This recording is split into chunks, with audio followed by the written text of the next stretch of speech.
नमस्कार मित्रों, खेल और खिलाड़ियों की आवाज़ खेल पथ में आपका हार्दिक स्वागत है। दोस्तों, खेल संगठनों का उद्देश्य खिलाड़ियों की भलाई में निहित होता है, लेकिन इस समय देश में कई ऐसे खेल संगठन हैं जो कि खिलाड़ी हित को नज़रअंदाज करते हुए सिर्फ धन उगाही की तरफ अधिक ध्यान दे रहे हैं। खेलों के नाम पर ऐसे संगठन खिलाड़ियों से न केवल मोटी रकम वसूलते हैं, बल्कि व्यवस्थाएं भी मजाक बनकर रह जाती हैं।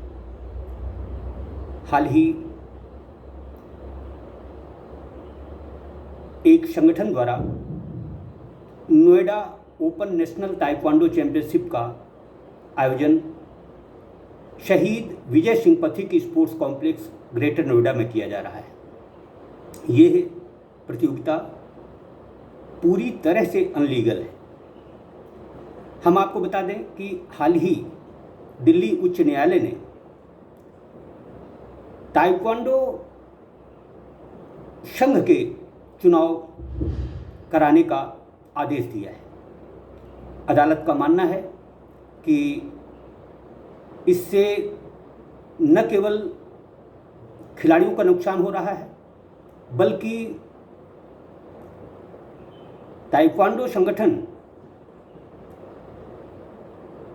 खिलाड़ियों का आर्थिक लाभ उठा रहे हैं। देखा जाए तो इस समय देश में ताइक्वांडो संगठन को लेकर तरह तरह के अनलीगल कार्य हो रहे हैं। ताइक्वांडो संगठन में वर्चस्व की जंग छिड़ी हुई है। इसकी वजह है कि इस खेल के कई संगठन होना। ये संगठन Noida open national taekwondo championship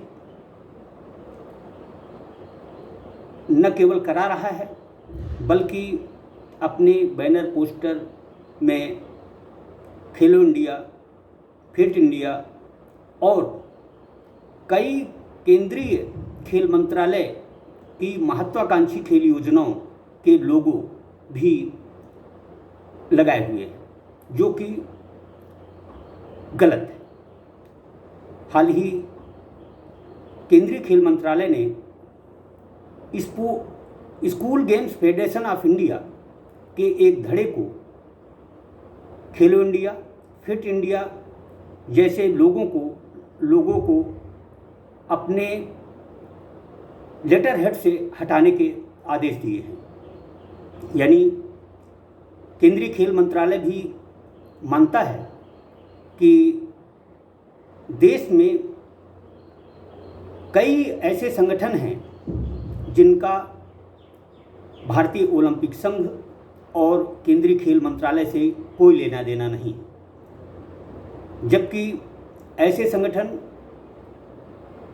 खेलो इंडिया, फिट इंडिया और न जाने भारत सरकार से संबंधित कई लोगो लगाकर न केवल खिलाड़ियों को भ्रमित करते हैं, बल्कि खिलाड़ियों को प्रतियोगिताओं के नाम पर ठगते भी हैं। Noida open national taekwondo championship, जो कि शहीद Vijay Singh Pathik sports complex greater Noida में इस समय चल रही है,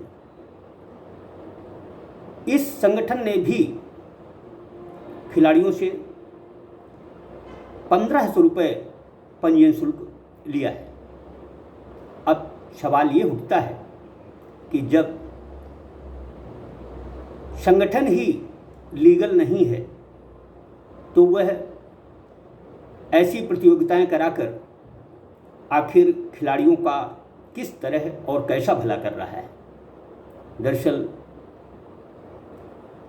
ये प्रतियोगिताएं सिर्फ खिलाड़ियों को ठगने का जरिया बनती जा रही हैं। खेलपथ केंद्रीय खेल मंत्रालय से ये आग्रह करता है कि इस तरह के संगठनों पर न केवल नकेल लगाई जाए, बल्कि जो खेल संगठन केंद्रीय खेल मंत्रालय के महत्वाकांक्षी योजनाओं के लोगो लगा रहे हैं, उनके खिलाफ कानूनी कार्रवाई भी की जाए। ऐसा करने से न केवल खेल संगठनों का फर्जीवाड़ा बंद होगा, बल्कि खिलाड़ी भी ठगे जाने से बच पाएंगे। दरअसल केंद्रीय खेल मंत्रालय और भारतीय ओलंपिक संघ यदि चाह लें तो मैं समझता हूं कि कुछ महीने के अंदर ही फर्जी खेल संगठनों पर नकेल कसी जा सकती है। देखा जाए तो फर्जी खेल संगठनों से न केवल खिलाड़ियों का नुकसान हो रहा है, बल्कि उनका बेशकीमती समय भी जाया होता है।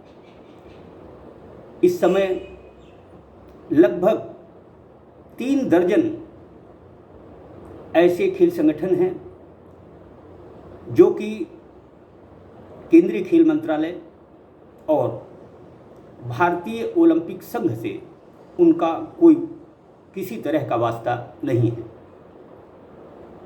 दरअसल खेल संगठन